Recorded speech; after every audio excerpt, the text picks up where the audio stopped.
Hello' friends, মই আজি আপোনালোকৰ সন্মুখত এটা ইণ্টাৰেষ্টিং প্ৰশ্ন লৈ আহিছোঁ। প্ৰশ্নটো হৈছে পুৰুষ নাৰী কণ্ঠস্বৰ বেলেগ বেলেগ হয় কিয়? সাধাৰণতে আমি পুৰুষ আৰু নাৰীক নেদেখাকৈ তেওঁলোকৰ মাত শুনিলেই ক'ব পাৰোঁ যে এইটো পুৰুষৰ মাত আৰু সেইটো নাৰীৰ মাত বুলি। কিয়? তো বলক ইয়াৰ সঠিক উত্তৰ জানিবলৈ ভিডিঅ'টো আৰম্ভ কৰোঁ। বয়সন্ধিৰ সময়ত পুৰুষৰ শৰীৰত এন্ড্ৰজেন নামৰ এক বিশেষ ধৰণৰ হৰম'ন নিৰ্গত হয়। ইয়াৰ ফলতেই পুৰুষৰ দাঢ়ি গজে, মাংসপেশী সবল হয়, কণ্ঠস্বৰ সলনি হয় আৰু ডেকা হোৱাৰ সময়তে শৰীৰত যিবোৰ পৰিৱৰ্তন ঘটিব লাগে সেইবোৰ ঘটে। আমি কথা কওঁ ষড়যন্ত্ৰৰ সহায়ত। ষড়যন্ত্ৰৰ মাজতে আছে স্বৰপৰ্দা বা স্বৰৰজ্জু।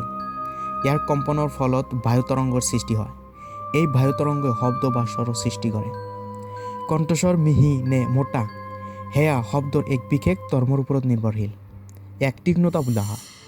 তীক্ষ্ণতা আকৌ শব্দৰ কম্পানাংকৰ ওপৰত নিৰ্ভৰশীল। এন্ড্ৰজেনে পুৰুষৰ ষড়যন্ত্ৰৰ আয়তন বঢ়ায় আৰু স্বৰপৰ্দাক অধিক পুৰুষ আৰু দীঘলীয়া কৰি তোলে। ফলত ইয়াৰ কম্পানাংক কম হয়।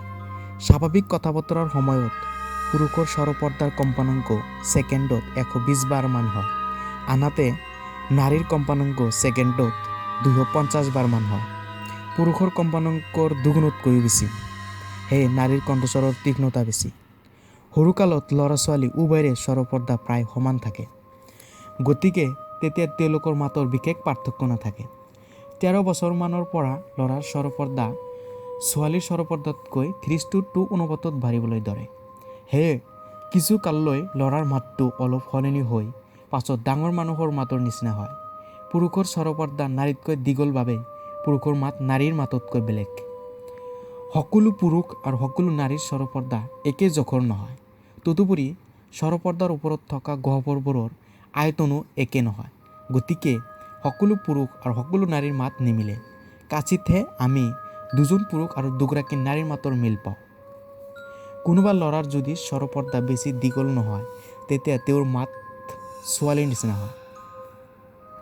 আনহাতে কোনোবা ছোৱালীৰ স্বৰপৰ্দা যদি পুৰুষৰ নিচিনাকৈ বাঢ়ে তেতিয়া সেই ছোৱালীৰ মাত পুৰুষৰ নিচিনা মোটা হয়। আশা কৰোঁ আপোনালোকে বুজিব পাৰিছে। যদি ভিডিঅ'টো ভাল লাগে তেনেহ'লে লাইক কৰিব, কমেণ্ট কৰিব আৰু ছাবস্ক্ৰাইব কৰিবলৈ নাপাহৰিব। চ' থেংক ইউ।